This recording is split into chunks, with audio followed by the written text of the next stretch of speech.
Hello students, welcome to AIMS India online classes. This is a chemistry session. Here we are discussing about the chapter metallurgy. Metallurgy means the process by which metals are extracted from their ores.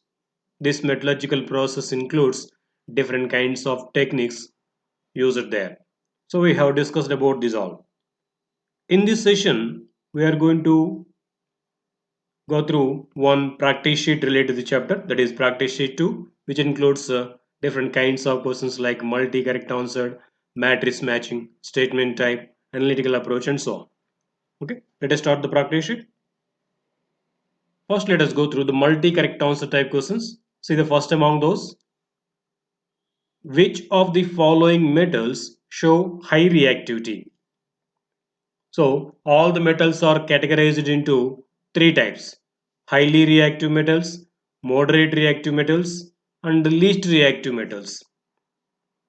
So which of these is one of the highly reactive metals? Observe once the given metals: platinum, sodium, potassium, and calcium. If we observe the first one, platinum, it is one of the least reactive metals, third series, isn't it? It is often available in the free state also in the nature, as it is the least reactive metal.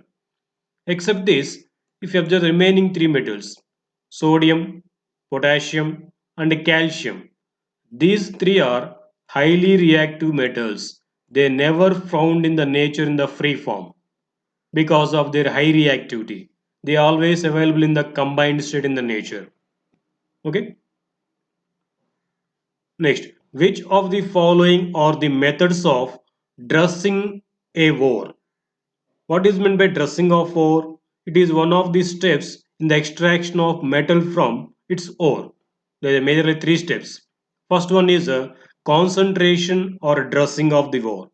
In that, the impurities present in the ore will be separated.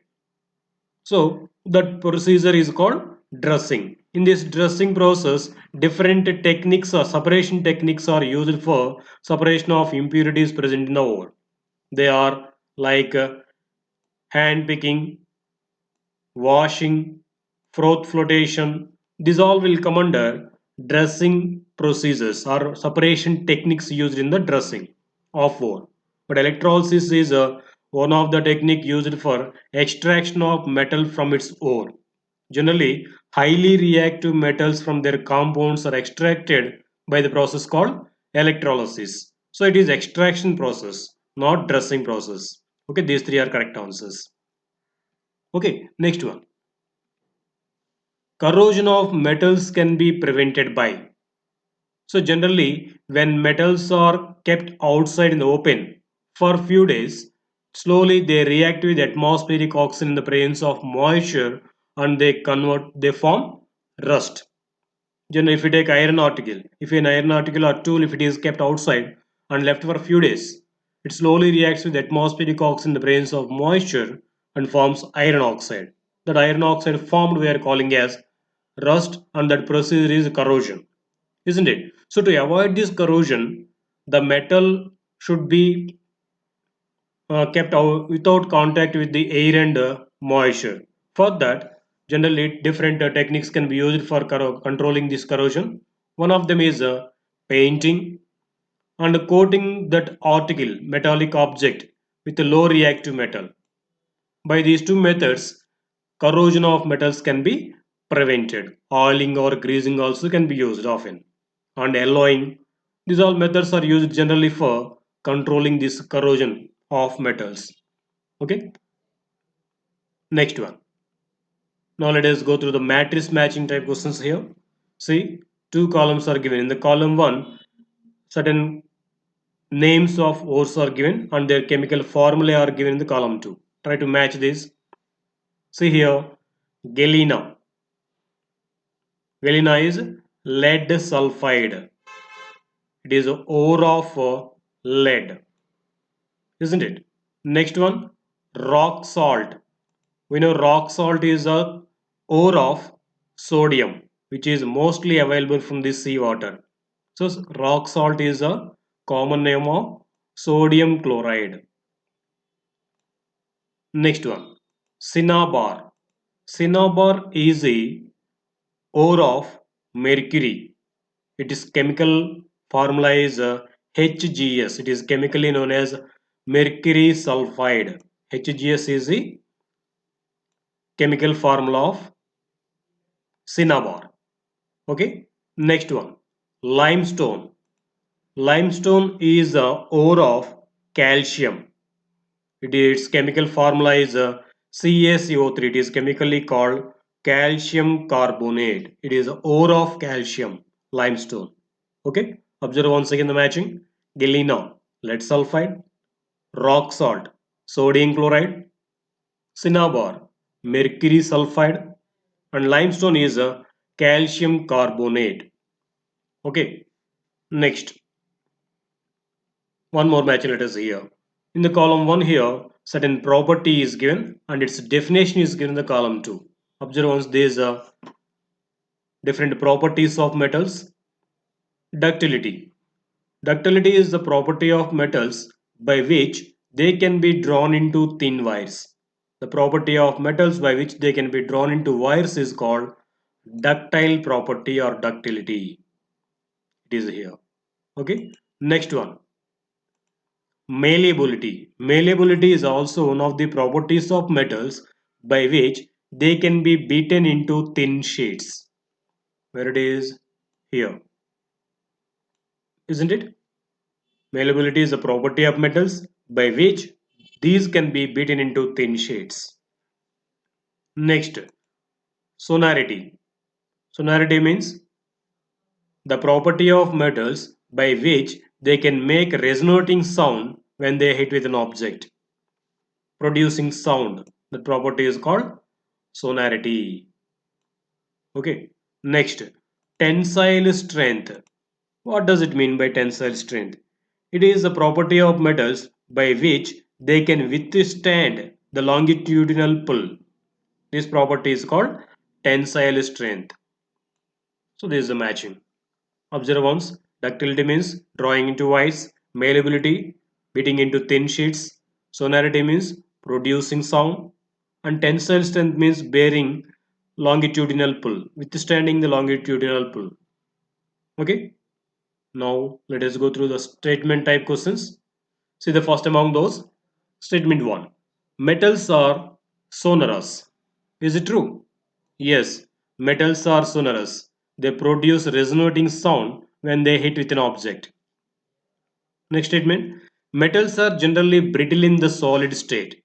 They break into pieces when they hammered. Is it true? No. Metals are not brittle. They are hard solids. Which are brittle solids? Some non-metals are available in the solid state. Those non-metals are brittle solids. Brittle means solid which easily breakable. But metals are not easily breakable. They are hard solids, isn't it? So second statement is incorrect. What will be the correct answer? Statement 1 is true, but statement 2 is false. This is correct answer. Next one. See statement 1 on this. Sodium reacts with water producing hissing sound. What is statement 2 given for this? Sodium reacts with the water and produces hydrogen gas. Yes, it is correct. Actually, because of the production of this hydrogen gas only, that hissing sound is produced when sodium reacts with the water. Sodium comes under highly reactive metal. Even this sodium can react with the very cold water also. When a piece of sodium is dropped into cold water, immediately that sodium reacts with the water and produces sodium hydroxide. Along with that, hydrogen gas is being produced there. Because of the production of this hydrogen gas, we observe that a hissing sound. So actually here both the statements are true, and even that the second statement is the correct explanation for the first one. Why? Because of the production of this hydrogen gas only we are able to listen that hissing sound when sodium reacts with the cold water. Okay. Now what will be the correct answer? This one. Right. Next question. Now let us go through the analytical approach type questions. A student puts one big iron nail each in four test tubes containing solutions of zinc sulfate, aluminum sulfate, copper sulfate and iron sulfate. What happened here? So student has taken four chemical substances into four test tubes. In each test tube, he put one iron nail. Now, a reddish brown coating was observed only on the surface of the iron nail which was put in the solution. Okay, after keeping iron nail in the test tube of each solution, he observed the production of a brown coating on the iron nail in only one test tube. What is the test tube? In which test tube that reaction occurs? It is a question here. So, as it is a forming reddish brown coating means there occurring certain chemical reaction. In the remaining three test tubes, no chemical reaction is going on. How to identify in which test tube reaction is occurring? We have to observe the chemical substances taken in the test tube first. So here the substances taken are zinc sulfate, aluminum sulfate, copper sulfate and iron sulfate. And the metal you dipped or put in the test tubes is iron. To occur the chemical reaction between the iron and chemical substance, iron should be more reactive than the metal present in that solution. Then only iron can replace that metal from its compound and forms iron compound there. So that metal will be precipitated out. Observe once again the chemical substances given and identify the metal in that. Zinc sulfate contains zinc metal, aluminium sulfate contains aluminium, and here it is copper and iron. Anyhow, iron won't react with iron. We can eliminate this. And if you observe the remaining three metals, zinc, aluminium, and copper, out of these all, zinc and aluminium are more reactive than more reactive than iron, isn't it? So, as these metals are more reactive than iron, iron cannot replace these metals from their compounds. So, there won't occur any chemical reaction. So, there is no reaction in the iron sulfate solution, and there is no reaction in even zinc sulfate and aluminum sulfate solutions also. If you observe here, in the copper sulfate, the metal is copper, which is less reactive than iron. So here, when iron nail is dipped in this copper sulfate solution, immediately iron reacts with this copper sulfate and forms iron sulfate solution. So copper is deposited in the form of reddish brown precipitate. So only in the copper sulfate solution reaction occurs. In the remaining three there is no reaction because zinc and aluminum are more reactive than iron, so iron cannot replace them. Anyhow, with the iron won't react. That is why only the copper sulfate reaction is occurring for the iron. Okay, got it? Next one. Here, 10 ml of freshly prepared iron sulfate was taken in 4 test tubes each. Strips of copper, iron, zinc, and aluminum were introduced in these test tubes. Now, a black residue was obtained in two of them. The correct pair of metals forming the black precipitate is, see here again, based upon the same kind of reaction it is given. So iron sulfate solutions are taken in the 4 test tubes. In each one kind of metal is dropped. Now, as it is forming precipitate means there is occurring certain reaction. So which metals can replace iron from the iron sulfate? There certain reaction occurs and precipitate formation will be occurring there. Observe once the metals kept in the iron sulfate solution, copper, iron, zinc and aluminum, same metals again. Here, as copper is less reactive than iron, it cannot replace iron from the iron sulfate. So it is not that there is no formation of precipitate in this. Iron won't react the iron sulfate, there is no precipitate formation in this also. With the remaining two, zinc and aluminum, as these two are more reactive metals than iron. When they are dropped into iron sulfate solution, immediately these metals will react with the iron in the iron sulfate and forms their sulfates respectively. And hence, iron is deposited at the bottom as precipitate. Okay, black residues remain back. So those two metals are zinc and aluminium. These two metals will form precipitate when reacted with the iron sulfate because these two metals are more reactive than iron. Okay, only more reactive metals can replace the less reactive metal from its compounds. That we say as a displacement reaction, isn't it? Okay, next one. See, certain chemical reactions are given here. By observing these chemical reactions, we have to identify which metal is most reactive among these. Observe the first reaction, copper reacting with silver nitrate and forming silver and copper nitrate. What do we can understand from this reaction? Copper replacing silver from silver nitrate. So we can understand here copper is being more reactive than silver. That is why only copper is able to displace silver from its compound.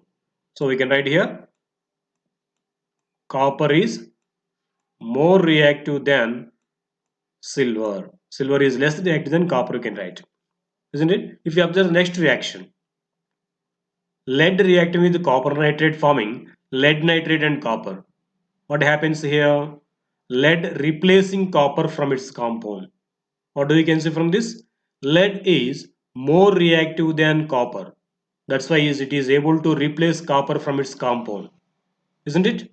So we can say lead is more reactive than copper. We can write like this.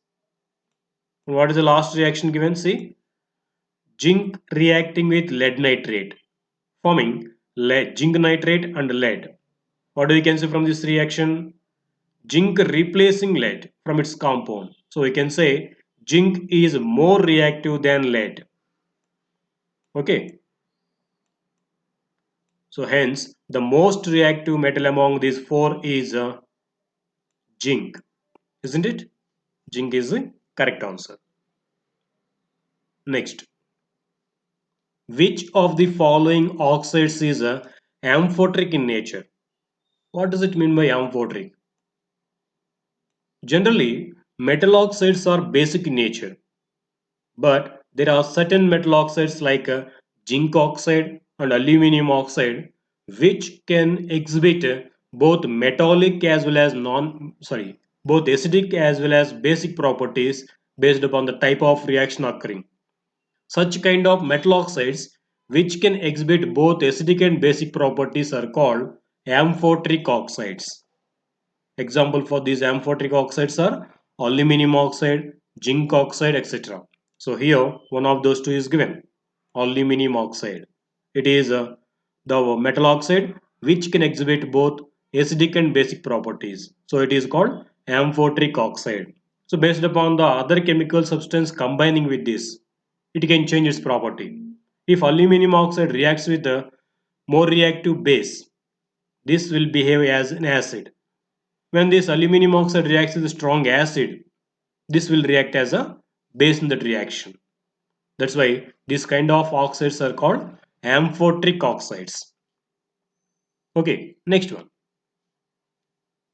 An iron nail was suspended in copper sulfate solution and kept it for a while. Then the solution is.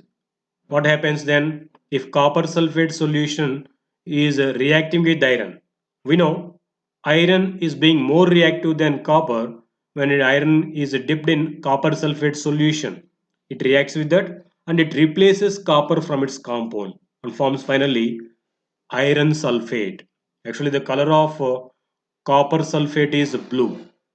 When it converts into iron sulfate, its color will become green because iron sulfate color is green. So what is happening here? An iron nail was suspended in copper sulfate solution. Then the solution turns to green color and a coating was formed on the iron nail. That coating is because of deposition of copper. We can write the reaction like this. Iron on reaction with copper sulfate. It is right here. Iron on reaction with copper sulfate CuSO4 So copper from this compound will be replaced and formed iron sulfate FeSO4, which is in green color. Solution will be in the green color. So copper will be deposited. So this copper deposition will be formed on the iron nail. Okay, what is the correct answer now? Yes, turned green and a coating was formed on the iron nail. This is because of the formation of ferrous sulfate and copper. Okay, this is the level 2 practice sheet. Thank you for watching our video. Please subscribe our YouTube channel AIMS Today and visit our website aimstoday.in for latest updates on recorded videos.